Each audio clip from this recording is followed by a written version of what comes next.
All right. Well, we are recording. See the free Assange shirt? I like that. That's All right. nice. Cool. All right, folks. Well, welcome to, I guess this would be episode 2 of the Giorgio show.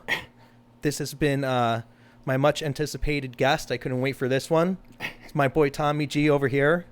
And we got a lot to talk about. We got a lot to cover today, I think. This is going to be like an old school GRE coming up. Maybe. A little, I would say a little Stone, New Jersey version. A little bit. A little bit. Yeah. I guess you would play the role of Rogan. I'll try. I'll do my best. I would be the Eddie Bravo-esque. Oh, yeah. That's a great analogy. Eddie Bravo-esque. Love Eddie Bravo. How about the time when remember when he exposed the Ryan Dawson? Did you ever see that one? The first time he ever shows him Empire Unmasked, the documentary. You ever see that? No, I never even knew Eddie Bravo and Ryan Dawson interacted. Oh, yeah. He's been on Eddie's show. Ryan Dawson? Multiple times. No way. Yes. I love that guy. Yes. That guy as well. You turned me on to him. Actually, so you had recently, I'd just been, because of COVID, I've been asking you for like some cool shit to watch because Tommy here is my my Eddie Bravo. This and is true. yeah, he This is true. sent me like it was like six segments of 1 hour each documentary called Unmasking the Empire. That was a good one. Yeah. That was Empire. Was it? Did I send you Empire Unmasked? No, I yeah, sent Empire. you that crazy. Oh, I thought It turned out to be the same one because I just ordered it off his site. Oh, yeah. And I was like, holy shit, this is the thing Tommy showed. Yeah. That's one thing about him is kind of weird. Well, not weird, but sets him apart. Is that any of his stuff, the good stuff, the real stuff, that Empire Unmasked, he did one on the Israelis in the Middle East and who's really running the terror groups in Syria and everything. I'm talking about this was deep. Like, So which one was this? Another thing that Dawson did. Right, another document. Yeah. 'Cause But I know- not like Empire Yeah, Unmasked. some of them he posts for free. Yeah, once like in a while. the Zionist ball and chain. Yeah, that's a good one though too. I mean, Dude. he, The Say what you- Kushners, man, I can't believe that shit. Livingston again. Right. We were Livingston, just New talking Jersey. about that. We were just talking about It's Beaufort Avenue. It's interesting. Interesting. Livingston's right down the road from him, right down the road from me. I grew up next to it. I still live next to it technically, and And one would you never have some of the richest people on the planet there. are right there. And I would say for probably the last 50 years, there has been at least one highly influential individual residing in that town. Without a doubt. Undoubt. I mean, I'm talking about on a international level. Right, internationally. Not just some, quote unquote kingmaker in New Jersey, some guy that can get a new swing set in for you. No. Talking about a guy with real swag that doesn't want to risk international incidents. That kind of guy, We got him right here. And then you go 10 miles one way, what do you got? If you go 10 miles in the wrong direction. I don't even, what you have is the Democratic Party Right. at its most basic level. That's it. It's government control, and it's the modern plantation. That's all it is. That's so true. I mean, think about it. In the beginning of the plantation era, let's say post-revolution to Andrew Jackson. Well, that So like Industrial Revolution time. right, where it's really Mm-hmm. this prosperous thing is coming about as far as in an industrial sense. Sorry, Like hitting the we're, mic here. no, you got it. Think about it. Maybe I don't know the numbers offhand, but I should probably look it up on my. Go for it. Yeah, you're like Eddie Bravo and Yeah. Jamie in one. But I would say that 1, 2, maybe out of 10, out of every 10 enslaved males. I'm not even going to talk about females. I'm talking about just males. Right. Knew how to read and write. Not other than Jefferson's, who all knew how to read and write. But nobody wants to talk about that. Well, we got to also tear down all the statues. Right. Make sure, because he was a bad man. Because now in 2020, we have to hold people from hundreds of years ago Right. to today's standards. Right. So That's amazing.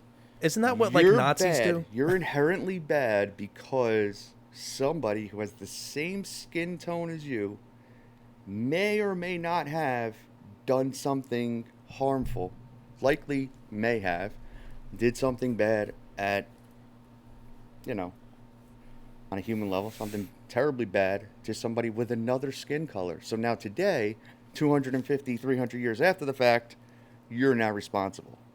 Do you know what that's called? That's called racism. That's Hey, speaking very of simple. which, Happy Columbus Day, my Italian Oh, brother. that's right. That's how. Look at that nose. How could you guess? The biggest fraud. Or is it Indigenous People You know, Day? it would have been not one thing, not for nothing, but the Italian heritage community in America. What a bunch of idiots. I Not know. for nothing. We would get those things as kids with the Nina, the Pinta, the Santa Maria with the Italian flag on it, Right, thinking right. it was real. Right. It wasn't real. There was no Italian flag on the Nina, the Pinta, or the Santa Maria. Why would there be? It was on behalf of the Right. Queen of Spain. Right, What are we yeah. doing here? We have nothing else to cling on to. We're These growing up with idiots. fake news, man. Right. We could have had, I don't know, some little stupid pseudo mask card of Da Vinci or something they gave Right, out. right. The Renaissance Or one. how about, look at this sauce. This sauce is amazing. We Steve taught the Sharippa. world how to eat. Salted cod, Bacala. It's Yeah. amazing. All the things that we actually have contributed, but we're just known for, the guy that's now the biggest asshole in the world, Christopher Columbus, and The Right. Sopranos. Yeah. Yeah. Especially us being Jersey folk as well. Yeah. Especially, well, I could tell you, speaking of Sopranos, it's funny in New Jersey. You run into somebody, oh, you ever watch Sopranos? I don't watch that shit. Oh, so you think you're a gangster? Yeah, my father, okay, whatever. So you won't watch the program just on the premise of you might be involved in that kind of activity. So you will refuse to watch, right? And then you'll see the other people that, I don't know, maybe they never got into it, maybe they didn't have HBO at the time, whatever it is, they never got to watch it. Well, if I could say anything to anyone ever, watch The Sopranos, man. Why wouldn't Watch The Sopranos. It's absolutely considered one of the greatest shows of all And then, time. when you're done with The Sopranos, if you think you can still watch real TV, because I consider myself a bit of a real TV expert when it comes to real TV shows. And after you watch Sopranos, watch The Wire. It's the greatest. Oh, yeah. It is the greatest, the greatest single TV show there ever has been. Take your Game of Thrones, take your Breaking Bad, take your Homeland or Sons of Anarchy or whatever this new nonsense is on something on Hulu, Looming Tower, whatever it is. They can't even walk into this. Never mind hold the jockstrap. They can't even be in the same locker room as The Wire. You know what I mean? And Well, HBO does a really good job on their shows of blurring reality with fantasy. for real. Yeah. Well, the beauty of The Wire was David Simon, the guy that did the show, he spent, I think, something like 8 years working homicide in Baltimore. And I don't know how many other years in the drug and narcotics unit. Right. And then from there, he went and was working the crime desk for I think it was the Baltimore Sun-Times or whatever, one big Baltimore papers. So he got it from both ends. He got it from being on the inside, and then he got it from writing about it on the outside. So he was able to put it all together. And every single season, you get every aspect of it. And again, back to I don't know if this is going to become the theme of this show, but it might. Again, democratic politics at its basic. What do you have? You have government-run schools. You have government-run police. You have government-run. The government is then trying to what? They're trying to take over the port in season 2, which they eventually end up doing by the end. You have the health. You get to see the healthcare system because how many times is one of the guys they refuse to go to the hospital? Not because maybe because their name will be there, and whoever tried to kill them the first time might try to go to the hospital and say, "Hey, is Omar Little here?" And then they got an easy way to age 6 them. But yeah, you got government, and what is it? They fudge the statistics. Whether it's season 4 when Prez is now a teacher, or season 3, sorry, and he's actually starting to connect with these kids. Where it's just mayhem on day one. Right. On day one, it's mayhem. Now it's day 60, and he's starting to get through. Now he's integrated blackjack, poker, and craps into how he's going to teach mathematics to these kids that have never learned anything other than what they've learned on the corner. And that's how they learned how to do math prior to this. Now he's connecting with these kids, and then all of a sudden he's got to stop. And he's got to start, you have to teach the test. Why? Because if we don't pass a certain number on our mandated federal government test, then we don't get our money from daddy, the government. Again. And that's what they really want. It's just people dependent on the government, you know. That's it. It was never supposed to be like that. No, Jefferson. That was the opposite. It was the opposite ideas of what Jefferson had, right? What was his famous quote? A government in fear of its people live in liberty. A people in fear of its government live in tyranny. And when was the last time we were not living in tyranny, as a whole? You know, in this country. I would say probably prior to the banks, right? No, yeah. Well, I guess December 12th, 1913 was probably the last day of true liberty and freedom in this country. Probably, I would say the idea of America died on November 22nd of 1963. I say that all the time.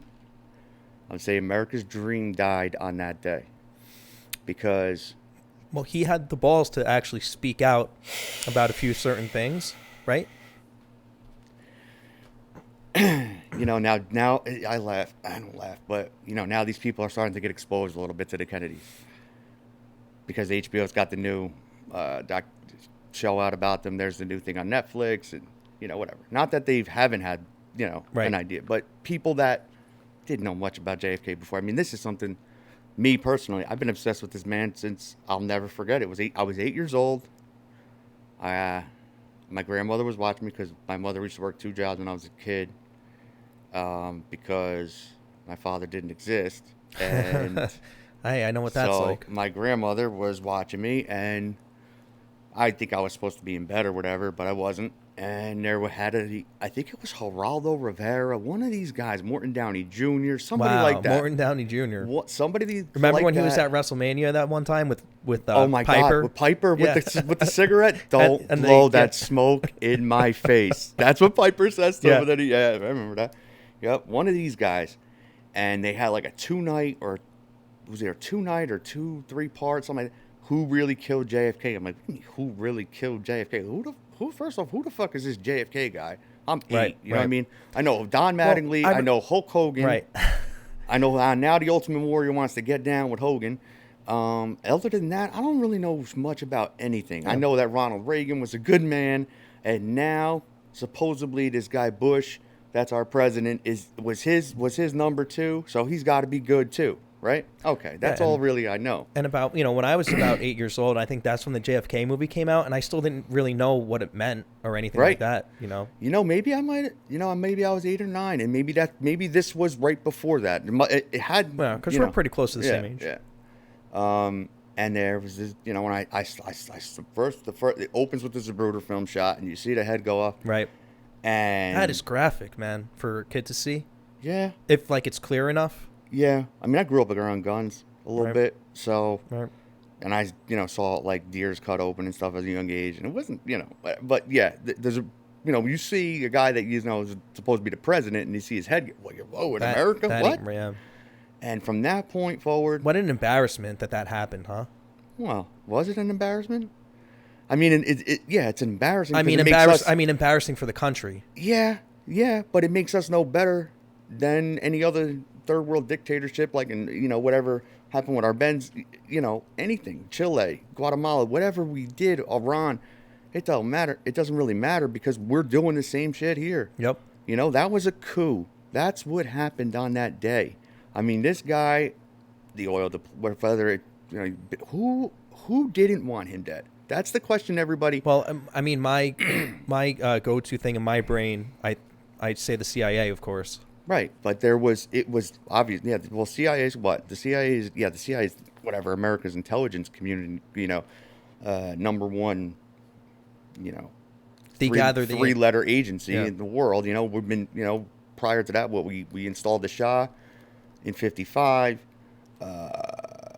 We were, forget it, man. OSS before that, but I mean, we sort of set the blueprint, and yeah. But what were they really doing? What were they really? They're really high-end narco traffickers, right? They traffic in drugs. At the end of the day, right? Women, right? Would you say that's the main thing Right. they do? They weren't doing it they didn't just start happening. Right. They've been doing it. This is who they've always been, right? So who are the other guys they're connected with? Organized crime. Oh, it was the mob. No. They were just a tool in the master plan, right? You had Big Oil wanted them dead, right? Hoover was no fan. Lyndon Baines Johnson was, I mean, you're talking about, I think it's the December issue, Life magazine. December 1963. What? We need somebody here to do this. Why don't you pull it up, Jamie? Yeah, right? December 1963. I think it's Life magazine. Which used to be way more credible. Right, but they were running an echo. Oh, I'm not even connected to the goddamn internet. I don't have the Wi-Fi. Anyway. I could tell it to you real quick if you want. Yeah, we could do that. It's going to be Juice Crib for the name of it. I guess we're giving it to the world, right? Yeah. Hey, folks, if you come find me. Fuck. I don't even know. Oh, here we go. Oh, you know what I can do? You got your phone? I'll text you the password. That'll work. All right. That way I don't give away my I got it. All right. Yeah, text me famous the password. But yeah, so you have the Life magazine. Again, I'm going to say, whatever. If it was the Life magazine or it was a very other prominent American. Actually, my password is password, like John Podesta. Johnny, how you doing? I can't wait to talk about him later. Johnny, what's happening, bro? We'll save that for later. What's going on with you and your girl in the body paint, bro? And I can't wait to talk about Comet Ping Pong. Are you gonna come 86 me like you did Breitbart? Because I'm gonna say the same words that he said, bro. I hate that guy, man. I'll use the word hate. And his brother's a shady guy too. Tony, forget it. Tony's the guy he's the guy that probably enjoys it more, I would say.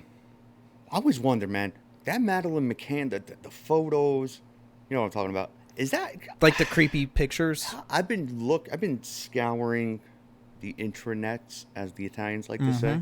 I've been scouring it to find the actual record from the Portuguese authorities. And supposedly, again, go back to Dawson. Dawson had access to those files, but... Wait, to be honest with you, I don't think I know the story. All right. I thought you were talking about something else. So, you know the famous abduction of Madeleine McCann? You know, the girl in Portugal, the little kid that was... What year was this from? Like, And I would say early 2000s, mid-2000s, 2006, some shit like that. I remember that other girl that got abducted, like, in the mid to late 2000s on, like, a high school trip or something. Well, that was in the islands. That's Natalie Natalie Holloway. That's the one I remember. Yeah, no, this was in Portugal. Or Spain. Was it Portugal? Portugal or Spain? I don't know. Oh, you could look it up now. You got the internet. Yeah, but it's still saying verifying and connecting. This has happened. And I'm like a very slow typer. Here we go. It happened in... Hold on. The fuck? Yeah, happened in Portugal. Portugal, right. Anyway, they came from a, upper middle class, her parents, upper middle class English family, right, takes their holiday down in Portugal, and I think it's her two other siblings, and the mother and father. They have this beachfront villa, whatever, Portugal. She goes missing, gets abducted. They still never found her. They still have no idea who. Well, some of us know, some of us have an idea of who did it, but as far as the official story, as they like to say, in every major event that's ever happened in the world, the official story. Right, written by who? The official story is they have no, no one's ever been convicted, and she's never been found. That's a shame. Anyway, so there's these sketches out there of these two guys that were seen right outside the villa as the time of the disappearance, and the two guys are dead ringers for John and Tony Podesta. Have you ever seen the photos? Oh, you know what? They're dead ringers in the sketchings. They're. I mean, it's you like. I was going down the Comet Ping Pong rabbit hole one night. Right, and you probably came across it there. And I think they touched on that in that, because that was They do. another thing I watched. I don't know, maybe you pointed it to me, maybe I think I might have pointed it to you, but it was one of those ones in like 1 hour slivers, and there Yeah. might have been like 4 parts or something. That was a crazy yo, dude, there's things in that I really wish I could unsee. Yeah. Well, I think that might have the one you might be talking to. I wish your video screen or whatever was hooked up to the computer, but just so you could see the photo I'm showing you right now. I mean, I wish. I could, You know what? Next time we'll Yeah. logistically plan Anyway, that better. So, anyway, yeah. The 2 guys in the photos for the guys that were seen in the vicinity, and both of them allegedly, Right.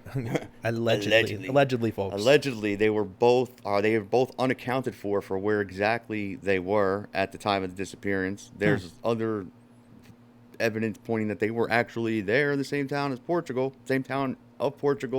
on vacation at the same exact time. And then there is some old guy. I can't remember his goddamn name. Dude, I gotta tell you, just by looking at them and knowing nothing about them, they just look creepy. They have the look. Yeah, I mean the way he wears the shoes, Tony Podesta's shoes, it's embarrassing. Those red shoes, then the Dahmer statues hanging from the ceiling. There's a lot of strange stuff with these people in high places. It's just creepy. When it comes to Podesta, John and Tony, especially John Podesta, when he's ever been confronted, ever been pressed on the emails, he's never even denied that they're real. Right. He's never denied they're real. But the people say, oh, when my wife orders lunch every day from work, they type emails like that every day. And it's just like, really? Did you see those emails? Barack wants the same order, $50,000 worth of hot dogs, the same as last time? What? Right. What? I mean, how about the Comet Ping Pong, the post, though? The James Alefantis post. The one when it's like leftover pizza from last month at a discounted price. Same juicy order. Some of them are just too fucking fucked up. And they're like, you have to get rid of pizza must be eaten whole, no leftover slices, blah, blah, blah. What? There was just some really bizarre things going on in those. The guy gets named to the top 50 most influential people in DC. In DC? How is that? The guy is a restaurant owner. 2 pizza shops, bro. These guys are, at least around here, man. I know DC's got a little bit of a... They traced back his bloodline on one of the parts of the documentary. And it goes back to, he's really a Rothschild. One of the bankers or something. Yeah, he's actually really... Yeah, oh, God. See, I should have You know, done a little more research. I have friends that don't believe in the Rothschilds. They vanished. They just vanished. They went from controlling the world in 1870. I mean, to its latest account, right?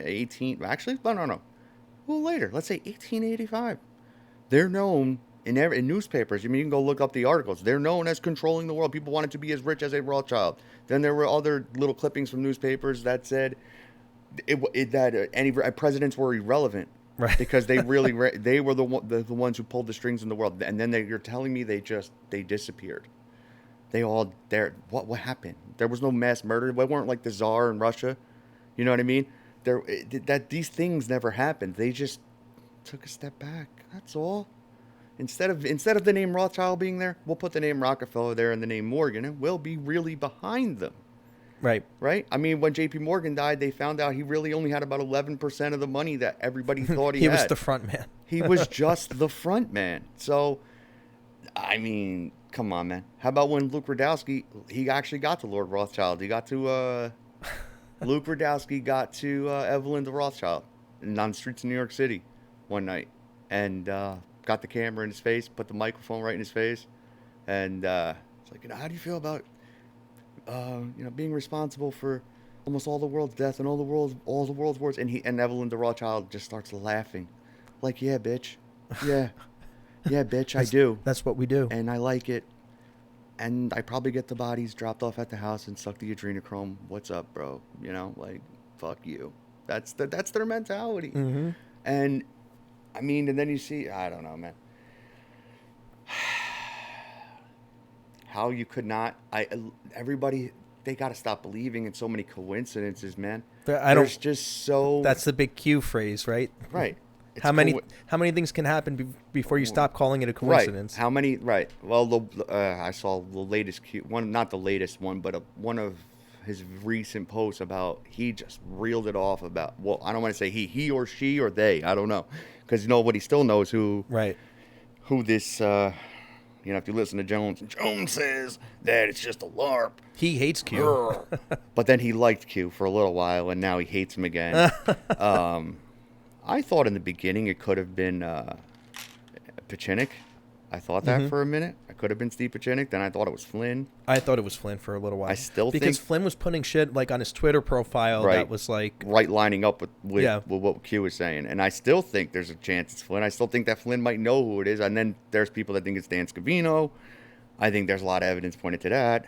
And then if you really want to go deep... Yeah, going deep, guys. That's what we're doing today on the Juice Giorgio show. The JFK Jr. idea out there. I mean, a lot of people think that's preposterous. That was somehow on one of the documentaries I watched. There was like a chapter devoted to that. That's deep too. I mean, well, dude, they were boys, right?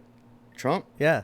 Trump and Junior. See, I don't know if they were boys. I don't know if they like called each other on Friday night. It was like, bro, we're going down to the titty bar. Like, I don't know if it was like that, but they definitely had a level of respect for each other. They were definitely ran in the same circles. You know what I mean? They were acquaintances. And people want to pull out these pictures of Trump now with Ghislaine and whatnot. Bro, Junior's in the same pictures, bro, from that time. Something about mid-'90s, late '90s New York, man. She was everywhere. So was Junior.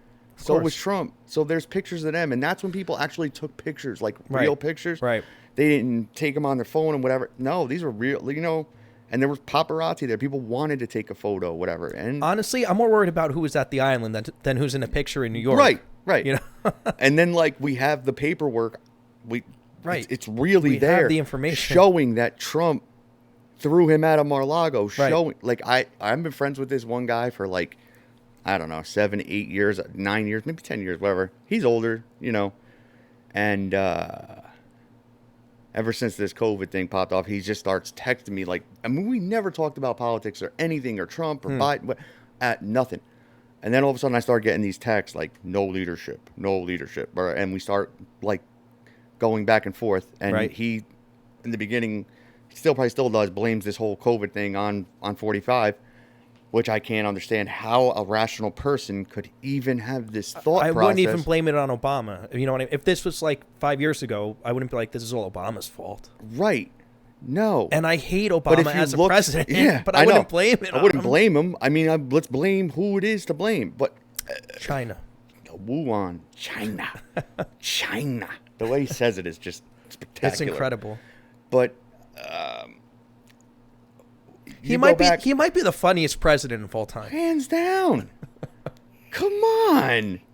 It's not even close. I mean, 43 was hysterical. When the guy throws the shoe at Bush in Iraq, he's a great shoe dodger. That's the best. Apparently, that's one of the highest insults you can get over there. It is. Can you imagine throwing your shoe at the president here? He's probably, and when it's happening, he's probably laughing is this motherfucker crazy? Does he know I could just snap my finger and blow his motherfucking head off? You know what I mean? But then he's like, the fuck? And then they probably had to tell him on the plane. He's like, but why do they hate me so much? I thought I was bringing the internet. I don't get it. Dick told me the internet was going to Iraq. What? What do you mean? But who? Bin Laden? I thought, no, that's my daddy's friend. No. Wait, my daddy was having lunch with him when their towers blew up, I thought. Yeah, because he was.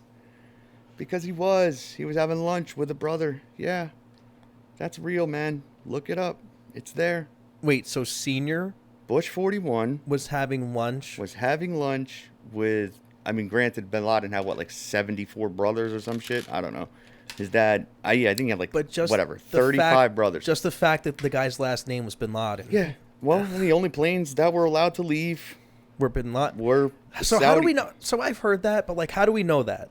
How do we know that's a legit thing? FOIA requests that were filed pertaining to the FAA records from September 11th. I mean, from September 11th, 12th, 13th. Right, because flights were suspended for a few like days. A few days. And when they saw they got the tag markings, and then people matched the tag markings up to the Saudi royal family. And right. So the point is, it's provable. It's not like this is out of your ass. Well, it's the same thing with, the dancing Israelis that were pulled over. It's the same thing. It's there. The police, it's public record. Scott DiCarlo, I met the guy. Like, I've met him at a wedding. A friend, we had a mutual friend that got married. And when I was, we were walking around, whatever, and I'm there at the groom. He's like, oh, it's my buddy Scott. He's a cop, blah, blah, blah. And I'm like, he's the one I told you pulled those guys over. And I'm like, wait, what? And then he himself told me the story. Like, I got it from the horse's mouth. And I'm not for nothing. I mean, whatever. I'm just saying the paperwork is there. You can look it up. East Rutherford Police Department. At 3:35 in the 3:35 was the bolo. I think it was between 4 and 5 o'clock, 4:40 something p.m. September 11th. 5 men pulled over Urban Systems moving van. Urban Moving Systems was written on the van. White 2000 Chevrolet van. 5 men pulled out of the van. Opening line from the one man is, "We're Israeli. We're not your problem. The Palestinians are your problem." I didn't even ask you your nationality, bro. What are you talking about? You know what I'm saying? Why is this the second thing you said? Why?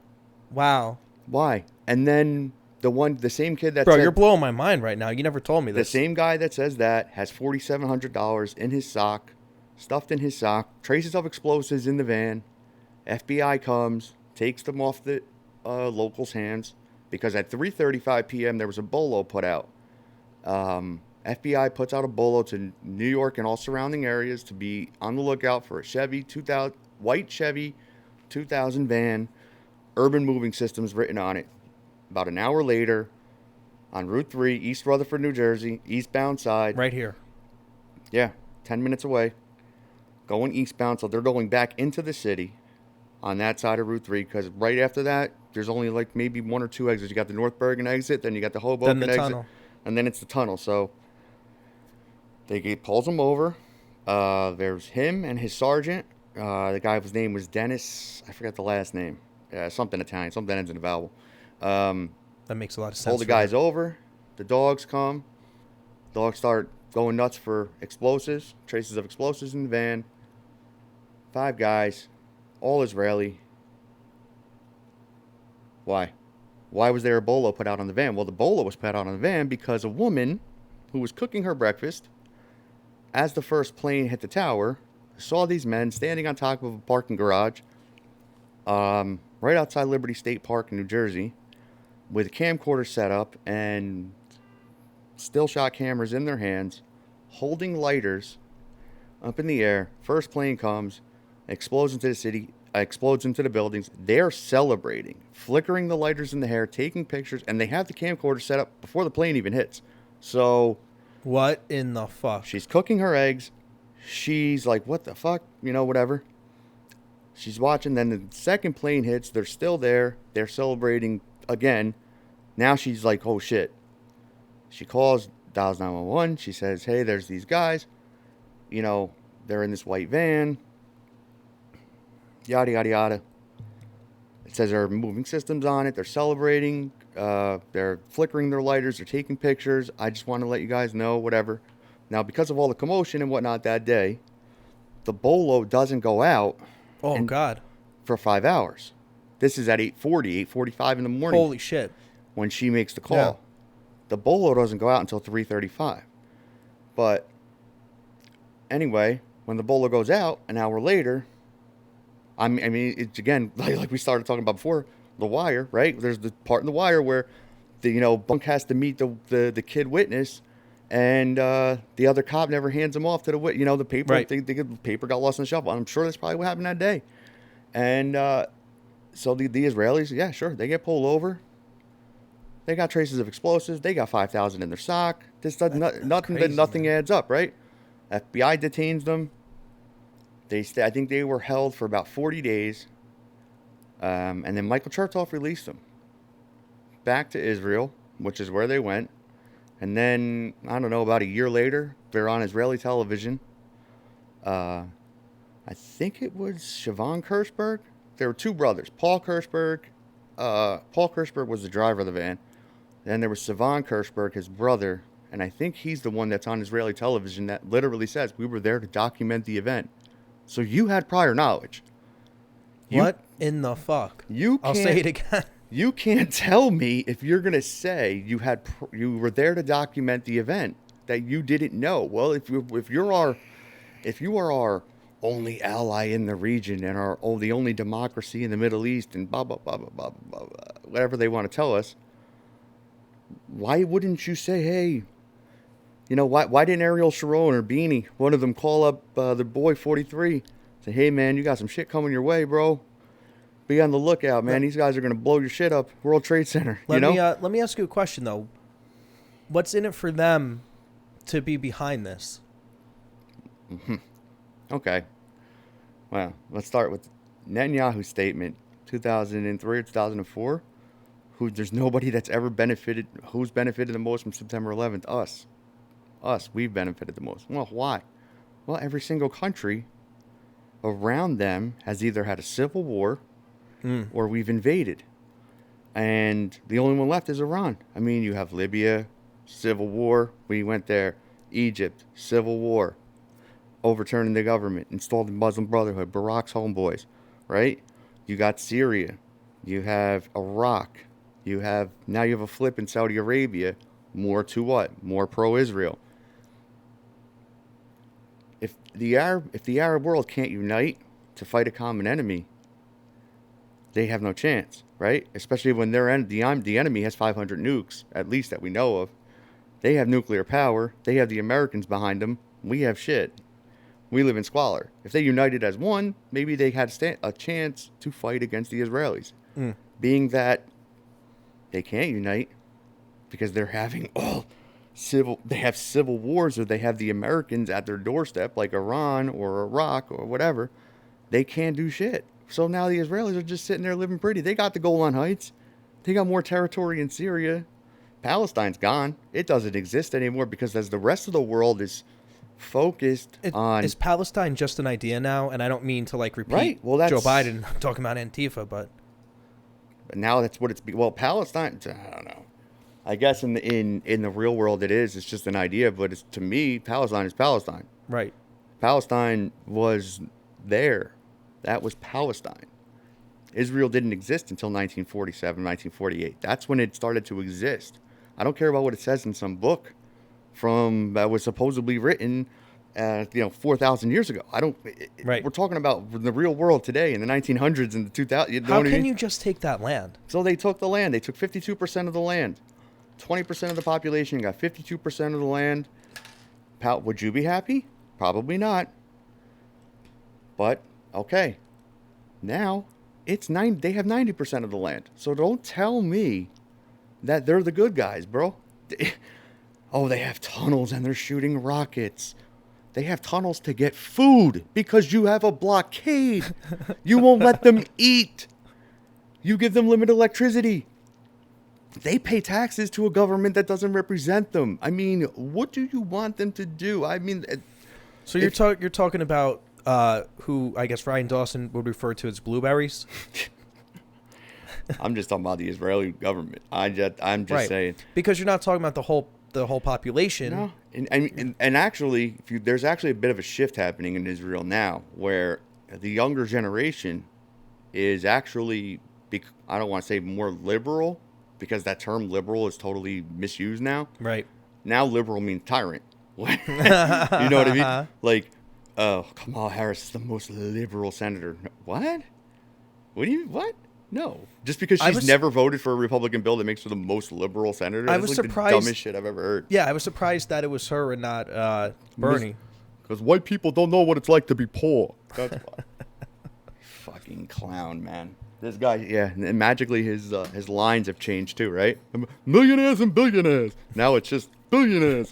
Why? Because you're a millionaire, you clown. Three House Bernie. Yeah, Three House Bernie, $180,000 vehicle, big. Yeah, what a socialist, man. What a commie. Got married in Moscow. Yeah, I love these guys that are they're socialists. Okay, then go give him some more money. Give him your own fucking money. Yeah. What? I don't understand. Shouldn't you be like, you're not an idealist. You just say it. You're bullshit. Yeah. Well, actually, you know what? I take it back. They are communists. Because think about it. The people of Russia, the farmers, the regular workers, right? They weren't communists. They were just people. They didn't even have a political ideology. Like us, yeah. They didn't. They really didn't. They were just controlled. You know what I mean? Like I just recently saw a movie. Shit, I forgot the name of it. But Orwell is a character in the movie. Really? Eric Blair, right? Because that's his real name. Eric Blair, at the time, is a young writer in England and blah, blah, blah. And there's this journalist that goes to Ukraine. And this is when the British were telling the Western world how great Stalin was and how great of a job Stalin's doing there. And this guy was like, wait, I just got to go see it to believe it, because I don't understand how this guy could be so wonderful and doing all these things in 5 years. Right. And there's these little bit of little stories that are leaking out of Russia. And this, I don't want to say Russia, leaking out of Soviet Union. That it isn't really what it seems, man. There's people starving in Ukraine and all the shit. So, and then there's one journalist looks into it, he goes away, he's dead. Another guy looks into it, he vanishes. And this is the third guy that's going to go try to find out what the hell's what. He goes down to Ukraine and he sees that these people are just starving and they're cannibals and they're eating each other because they have no food. And this animal, Stalin, Uncle Joe, up there. Uncle Joe. Who's not even Russian, he's Georgian, let's say what he is. Right? He's the leader of the... When people think about Russians, they think about like Dolph Lundgren and Nikolai Volkov. And neither one of them are actual Russians, right? He did sing the Russian anthem. Yeah, he did. But Uncle Joe, if you look at a picture of Uncle Joe, who does he really look like? He looks more like Genghis Khan than he does Vladimir Putin, bro. You know what I mean? He wouldn't know. He wasn't Russian. Guy was a really Georgian. good point. His people were conquered by Genghis. So, anyway, the guy goes there, he finds out the truth, gets it out to the world. What do the British do? Exactly what they're doing today. They discredit the journalist. He's a fraud. He's this. He's just like they do to James O'Keefe, just like they're doing to my man, fucking Assange, just like they do to anybody who doesn't say the official story. And sure enough, in a short period of time thereafter, I think it was about 18 months or so, this other chick who now she's the accredited journalist, and she's the New York Times big kahuna and da-da-da. Well, this is actually in the movie. I don't know if this happened in real life because I didn't look it up, but the New York Times is actually who comes to the guy's rescue, because this is when they did real journalism over there. And wait a minute, they actually did real journalism? Yeah, not just yellow. Yeah, they did real shit back then once in a while. I like that they suppressed the Holocaust information. That's my favorite thing they've done. Yeah. That's crazy. Yeah. That they put it all the way like to the back of the Well, that's because of Prescott. I mean, not because of Prescott, but I'm just saying the Nazis, they never lost, man. The Nazis never lost. They just came here. That's all. They got a new flag. They got some more swag. Right. And now they tell the president what to do. Because that's really how it goes down. You can just ask Jimmy Carter about that. You can ask Bill Clinton about that. I mean, that's how it goes down. You want certain level, there's a higher level security clearance in this country than there is for the president. How can that be? Yeah, I never heard of that. How can that be? I mean, MJ-12, man, that's not all ex-Nazis, but the founding group. Well, I heard we took a lot and put them in the space program. Right, MJ-12, right, Majestic 12. That was the NASA within NASA, as some people call it. The NASA. But like, Wernher von Braun referenced it multiple times, but there's documents, papers out there. People have disputed them, said they're fake, blah, blah, blah. It has the founding members on it. You look at the typewriter ink, you look at how crooked some of the letters are. It makes sense to me that it's real, because back then they were using typewriters. They really weren't using computers yet. Right. And, half the guys are ex-Nazis, and they had a higher level of security clearance on deep space projects, and what NASA was really finding out, and UFOs and all that kind of shit, a higher level than the president. And one of the last presidents that told them what to do was Dwight D. Eisenhower. And he also spoke out a lot to the military, the industrial military complex. A lot of presidents really haven't done that. I think that's who he was talking about when he says that. I mean, yeah, I think he saw what was coming with Nam and the war for profit, and how there was this private military sector of the economy being built that he saw as weird because wait, we're only supposed to like build for war when we know we have to have a war. We don't need to build Right, for and war and all he the knew time. more about war than anybody. Right, and that this guy. was a guy that was actually, a general in war. Now, don't get it twisted. I'm not trying to say that Dwight D. Eisenhower was George Patton. I'm not trying to say he was John Basilone. I am. He was a guy that knew how to push pencils. He knew the right ass to kiss, and knew how to build his way through the ranks and play the right cards against each other. But at the end of the day, he was a good guy. He wasn't a bad guy. Well, I heard what's his name? Not FDR, but someone wanted him to run as a Democrat. And then he ended up running as a Republican. But someone tried recruiting him to the Democrats because when he Henry Wallace, I think. when he was in the military, he was apolitical. Right. He was a military man, which is what a military man's supposed to be. Not like these so-called generals that are signing letters, endorsing political candidates and whatnot these days, or writing books to, try to discredit a president. That these were military men. They worked on his behalf. You know what I mean? They took orders from the executive. Now, I know we have chain of command and all this kind of stuff, but Truman. I was thinking about Truman. Right. Truman was a Democrat and was asking Eisenhower when he was running to run as a Democrat. Makes sense. Just a fun fact for you. I don't know if you knew that. No, I didn't know that one. I caught that on a documentary. No, it makes sense too. And then because when he was in the military, he didn't care about a political party. Really, nor should you. That's honestly. what I'm saying. The military guys aren't supposed to be political, man. They're not high-ranking guys, at least. I mean, you're just a grunt, on the ground. Those guys are different. But when you get higher up in the brass, you're not supposed to be political. You're just supposed to serve serve your branch. It's chain of a command. Yeah. But you see, their oath. A lot of people think like their oath is the same as the president's oath to uphold and serve protect the Constitution of the United States. It's not. It's not. It's actually a little bit similar to the Canadian oath, where at the very end it says to uphold and protect and follow orders of the President of the United States. You know what I'm saying? Which almost like legalizes a war crime to me when I think about that. Well, I guess for them, it would be like doing that. Yeah. Exactly. Because if you're following your orders, that's what you're... Right. Even if you know what you're doing is wrong, but those are your orders, so you have two choices here. You either have, to do something you know is wrong, or B, you're now you're subverting, you're insubordinate. Well, I feel like if a president ever asked the military to turn this country into like a police state kind of situation... I don't think the military would do it. Yeah, I don't either. No. That's why you need local and county cops, because they already treat people like animals anyway. So I'm just saying, especially look, I have this thing in Jersey where I say about cops, and I don't know if there's ever a cop that's listening to this in New Jersey. Don't get upset, man. You know it's true. Well, I got a couple cop friends. You know it's true. They're one of two things, man. Either you were the guy stuffing people in the locker in high school and you want to do some more of it, or B, you were the motherfucker getting stuffed in the locker in high school. Ain't nobody in the middle. You know what I mean? You were either those guys that, you know what, you were a good athlete, this, that, the other thing, and... Well, I'll tell you what, one of my cop friends went for the Navy, and I think like he got hurt or something. So that's what he really wanted to do. And then he ended up becoming a cop, I think, in... I won't say where. And then he transferred to a nicer... He worked in a shit town and then got transferred to a nicer town.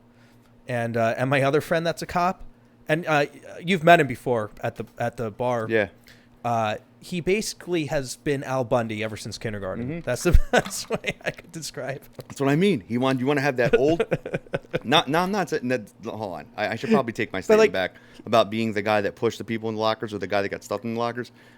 I'm not always the guy that got pushed, that was stuffing the people in the locker, but definitely the kid that got stuffed in the locker, or the kids in high school that kind of just like wanted to kick back. If something cushy, something easy, I got a nice pension, I could sit down, Yeah, well, I'm standing in the line of fire. Maybe in Irvington.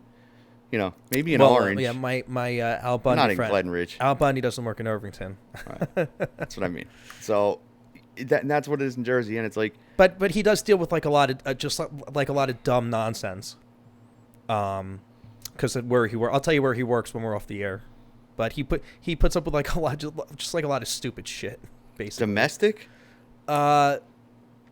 Sort of. I'll tell you off the air. or like dope fiends running around. Because like he doesn't Yeah, exactly work for a town per se, I got it. but he's like a legit police officer. All right, I got you.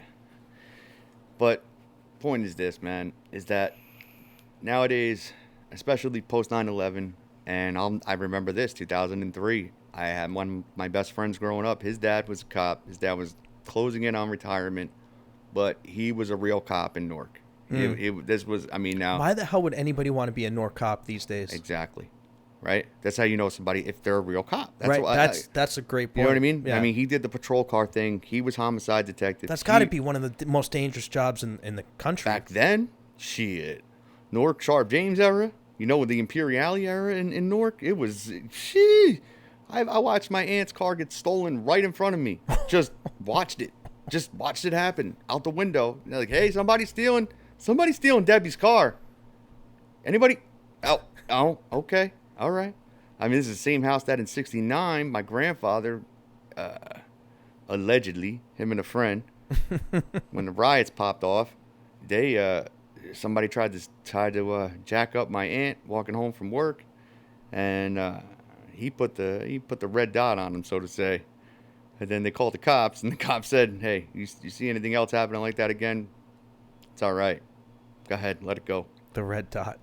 You know what I mean? And so, yeah, he was a real cop. And they have their convention every year. I think it's in February or March down in Atlantic City. And this was like 2003 or 2004, something like that. He came back from the convention. And, when we were kids, whatever, we did little Mickey Mouse scores, sell a little weed, whatever it was. Little Mickey Mouse shit. Thought we were the fucking Sixth Family, And he came back and he knew he wasn't stupid. Again, he was a real cop. He was real police. And he was like, listen. And he didn't say much. We just call him Iceman. Because this Iceman. He looked just like Dean Malenko. I swear to you, bro. He looked like him, and he was cold as ice, man. He was a man of few words. But when he spoke, you fucking listened. And Ice came back, and he was like, listen, I'm only going to say this once to you little fucks. He's like, the rules of the game have changed. So whatever you're doing, stop doing it. Because if you don't stop, you're going to end up in fucking handcuffs, and you're going to end up in a cage. And I never understood really what he was talking about at the time. Like, yeah, whatever, shut up. Like being a little young punk. And shit. I don't want to say I found out the hard way. I know exactly what he was talking about. Because now the rules of the game have changed. Now, before it used to be somebody had to commit a crime and you had to have the evidence and the proof in order to charge the crime. Now you can charge the crime, then go find the evidence and the proof. And what year would you say was that?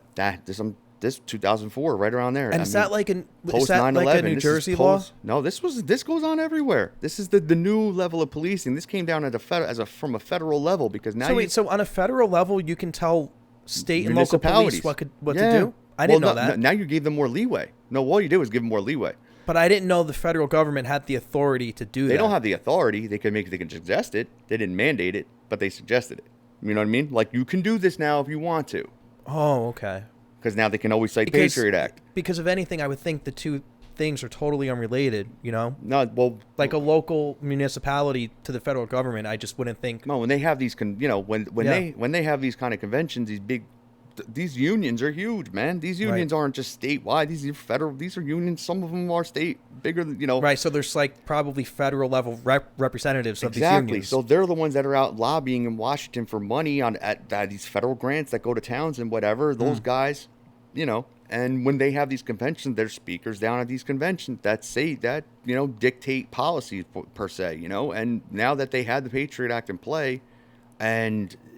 policing went from policing where you're going to almost diffuse the situation to avoid paperwork. Right.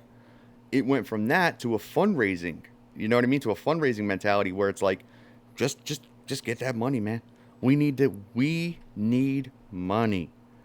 They are broke, especially in New Jersey, New York, California, Illinois. Yeah, this fucking asshole in New York taking $100 billion out of their budget. Out of the budget. I mean, You got for what? What did the NYPD do right. in 2020? Other than there being way too many of them and them being bigger than most countries' armies, I mean, they have a big, well, not for nothing, man. Not that I'm saying anything good about de Blasio because I can't have anything, but I'll say this, man. NYPD's budget is bigger than most countries' military budget. So why is that? Like how many? Because look how many. I mean, every time you go there, you got guys walking around writing tickets to guys driving cars at lights and shit. What? This is your job, bro. You stand at a fucking red light. I definitely disagree with, and I support the police, but I disagree that there should be cops that just do that.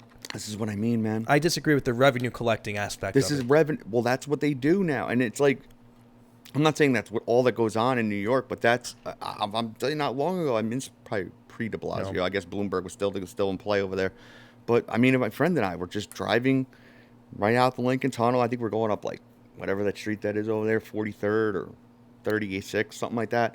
Right out the tunnel. Right. You're on 36th Street. Right. When you get I think out it's of the tunnel. 36th where you make that right and you're like right near Times Square. And we're like, hit the front. I wasn't wearing a seatbelt in the passenger seat. I didn't know that in New York you have to wear a seatbelt in the passenger seat. And this cop was standing on the side of the street between two cars and just looking in the cars as the cars are driving by, and comes up and just hands me a ticket. What? Whoa! What the fuck? This is someone's job, bro.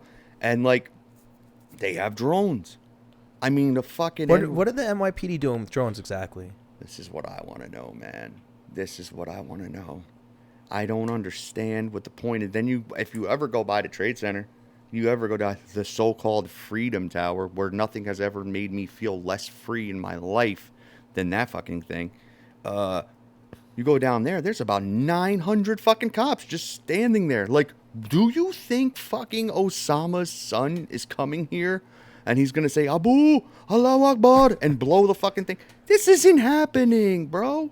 It's not happening. Oh, your shoe bomber? That was fake. Hey, the fucking Times Square bomber? That was fake. How many attacks did we thwart on and after 9/11, if any? Because FBI statistics, if you look at them, all this, I think it's 96%. This is their own stats, 96 or 97. yet the TSA is like 4%. Their so-called fucking terror plots that they foiled, almost every one of them has been fake.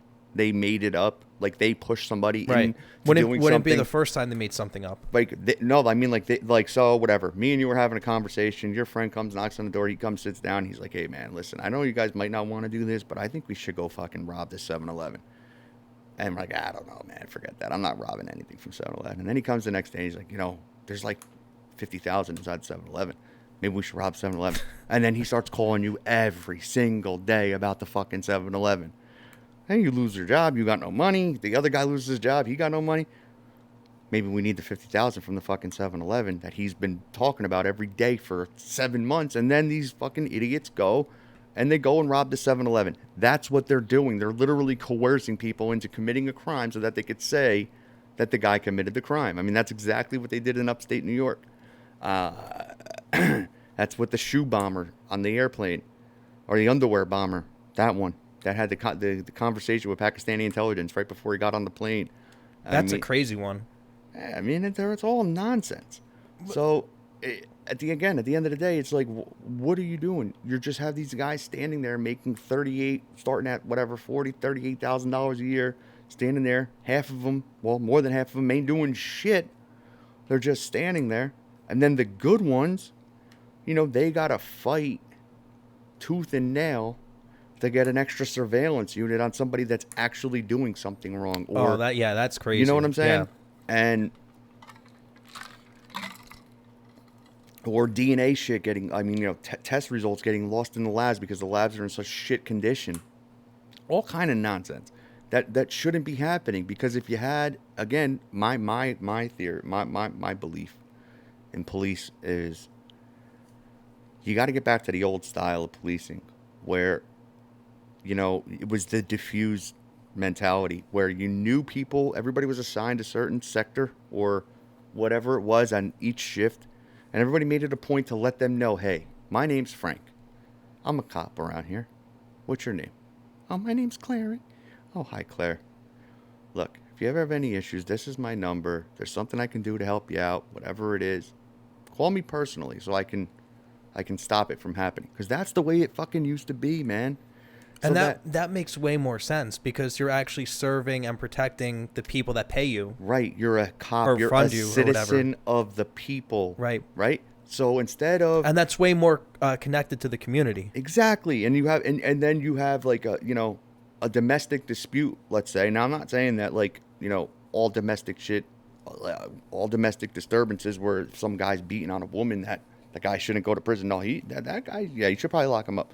But if it's like a yelling match, or if it's two neighbors going at it, or if it's somebody parked in front of somebody's house and he's all upset, those guys, come on, what are you doing? Why are you sending 90 cars there to go and throw both of them in prison? They got to go to court 7 times. Everybody's got to get a lawyer. It's a nightmare. Why? Because dude, I get parking tickets in my fucking apartment complex. Like because because I park like the wrong way on the street sometimes. Well, I don't now. Or sometimes I'll park. There's lots back there, and I'll park in a spot that's not really a spot. It's like a spot I made up because I didn't want to walk like 5 lots away from my apartment on a cold, rainy night. Unbelievable. And I'll wake up and there'll be a fucking ticket because some asshole will probably call it in. Right. Or the cops will actually, some nights, they just go Drive up and around. down this road over here and ticket people. So at their own place. The thing is, like, come on. You're going to ticket someone at their fucking own place where they live? I have a story very similar to this, and it's not just a ticket. It's worse. Probably right around the time when I was working at, you know, over here. Right. And it was like freezing that night. I'll never forget. It was like a Monday night or something like that, and I had worked a double. It was like in the single digits, man. It was like 6. By the way, I miss when you used to work there. I've been there like twice. I don't miss it, but yeah. It's too bad it wasn't just a better run place. Yeah, it's bad it wasn't, you know. Right. But anyway, yeah, it was like a Monday. It was like 5 degrees out, right? And I was listening. I was listening to Dan Carlin's Hardcore History podcast. It's a good podcast, right? And I'd got home. I had just picked up some nice grass a couple days earlier. Yeah, it's fucking freezing, man. It's like 6 or 4 out, and I'm sitting in my car in my complex where I live in Essex County, in my parking spot, right? Oh, and you had like assigned parking spots, or yes, whatever? And so I'm in my own spot, in my own car, and it's like whatever, 1:30 in the morning, whatever time I get home from work, and I'm like, you know, I'm just gonna smoke a bowl in my car and not bother anybody. Then I'll go inside and finish listening to the shit. I was so tired that day that I had packed the bowl to smoke it.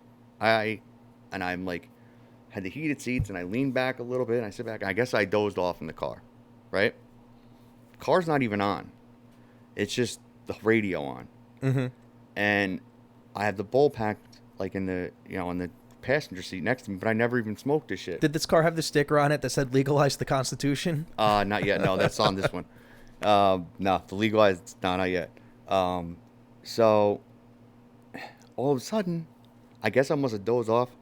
I get woken up by somebody opening my fucking passenger side, my driver's side door. They can't just do that, can they? And I'm like, what the fuck? And it's, you know, one of the citizens of the people who's got his light in my face. He's like, what are you doing? Are you drunk? Screaming in my face. I'm like, bro, what are you doing? I'm like, this is my car. I live here. I just got home from work. I must have just fell asleep. And then he shines the light, and he's like, shines it right on the bowl with the weed in it. And he's like, oh yeah, junkie, man. He grabs the bowl of weed, and he's like, I got a 709er here. Are you kidding me? So he was calling it in? Bro, he calls this shit in, right? And I'm like, bro, what are you doing, man? I was like, this is where I live. Nobody called you. Nobody's bothering you. And he's like, stop. Is it like off a main road or something?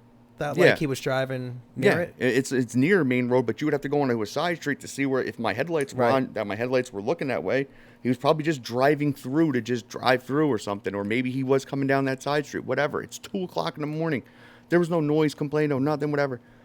So he's like, stay in your vehicle and don't move. And I keep trying to like get up and stand and like talk to him. And I'm like, this is ridiculous. I was like, first off, we're talking about a fucking plant I was like, secondly, I'm in my own, like, I'm not disturbing you, bro. You're essentially in your own I'm an driveway. adult. I was like, I already have a temporary weed card. I was like, I'm waiting for the real one to get here, man. I was like, you need Oh, so this was that recent where they had that already. yeah. Oh, This wow. was like, yeah. Okay. He's telling me my weed card thing is bullshit. He doesn't want to hear. He doesn't believe me. Then he's telling me I'm resisting arrest. He starts like pushing me against the car. See, but this is what I don't understand handcuffs why on me. there I'm are like- cops out there that have to act like that. And I'm like, bro, what are you doing? I'm like, and I keep like pulling away from him. I'm like, bro, what are you doing? Like, stop. You're putting handcuffs on me. Like, I didn't do anything. I wasn't even smoking the fucking weed. And if I was, secondly, dude, I got my card. It's on the way. I already have the card, right? He's not having to do it. And then as this is going on, as I'm like running away from him, now the other guys start pulling in because they're there in like 2 seconds. And like around like 7 cop cars show up. So I'm like trying to reason with somebody else. And I hear this, like the commander guy telling me, he's like, you're not even supposed to approach him by yourself. The guy says to him. Really? Because you're not. They remember that shit happened with state troopers down on the Parkway a few years ago? No, we're not Where, refresh my like, memory on that one. there was like multiple incidents where like troopers were pulling people over by themselves, and then one trooper got shot by somebody that was driving, got like shot and killed. Really? Yeah. I didn't even hear about that. And then they were like unlawfully killing people themselves. This happened like multiple incidents. Like retaliation? I don't know. No. Like on a bad traffic stop or like a traffic stop, So they the just guy lost, just ends up it opening up. It lowered their tolerance to shoot somebody. Right. So then they made it like a law that after a certain hour, if you're going to approach somebody, you have. That's why you always see that second car pull up now, because within a certain amount of seconds or something, that second guy has to be there. And this guy, he was like, you shouldn't even approach them like that by yourself. You should have waited for somebody else to come there. And I hear him, okay, I see what you're saying. I hear that like the commander guy saying this to this hand job that was like trying to like fucking assault me. And long story short, they end up getting, because this guy's like not budging. He's like, I know he was fucked up. Like, give me something to blow in. Give it to me right now. They give me the sobriety test. Obviously, I have nothing to drink because I don't really drink, and I'm fine. And so then the other guys, there's like 9 cops there. I'm like, listen, man, I literally got home from work. It was so goddamn cold out. I didn't want to walk to the door yet. I was listening to a podcast in my car. I'm fucking exhausted. It's like I have the next 2 days off. This is the end of my week, not the beginning. I was like, and I literally dozed off in the car. And so what about the pot? I'm like, I'm telling you, I have a weed card. I just don't have it yet. And this was like before they had a full database system, right, like in place where you can just say that I have it and it comes up. So they process me. They take me down to the fucking precinct. You're kidding me. I swear to God. ROR me. They take me there, print me, the whole nonsense, take my mug shots, blah, blah, and they hit me with a possession of drug paraphernalia charge. Because there was such a small amount of weed in the bowl that it wasn't even a charge, right? Was it even worth their time to do all that? This is what I'm saying, bro. Why would you want to do this in the middle of the night? Wouldn't you just want to chill?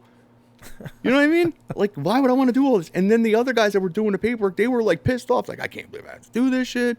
This is bullshit. This guy should have just left you alone. Long story short, I go to court like 4 or 5 times with them because I'm like, I'm not taking a charge here. I didn't do anything. This fucking guy had no business being on private property. He had no business even coming up to me. Did you have to get an attorney, or were you just like using common sense? So what I did was I got the public defender, but privately. You could do that? Uh-huh. So what does that mean? So, well, I just got him at like a reduced price, bro. I got him at like...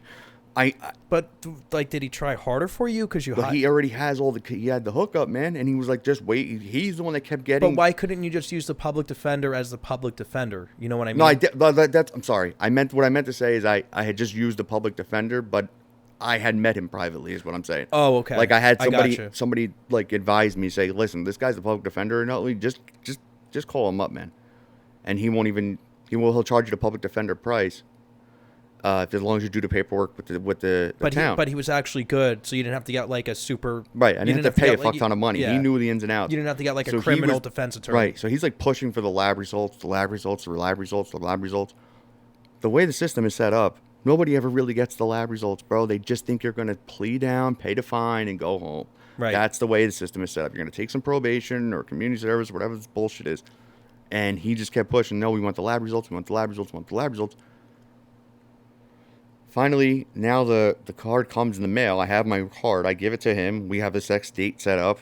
And the judge had said, if if the state can't provide the results, then I'm going to drop the case by the next date. I can't believe such a minuscule thing.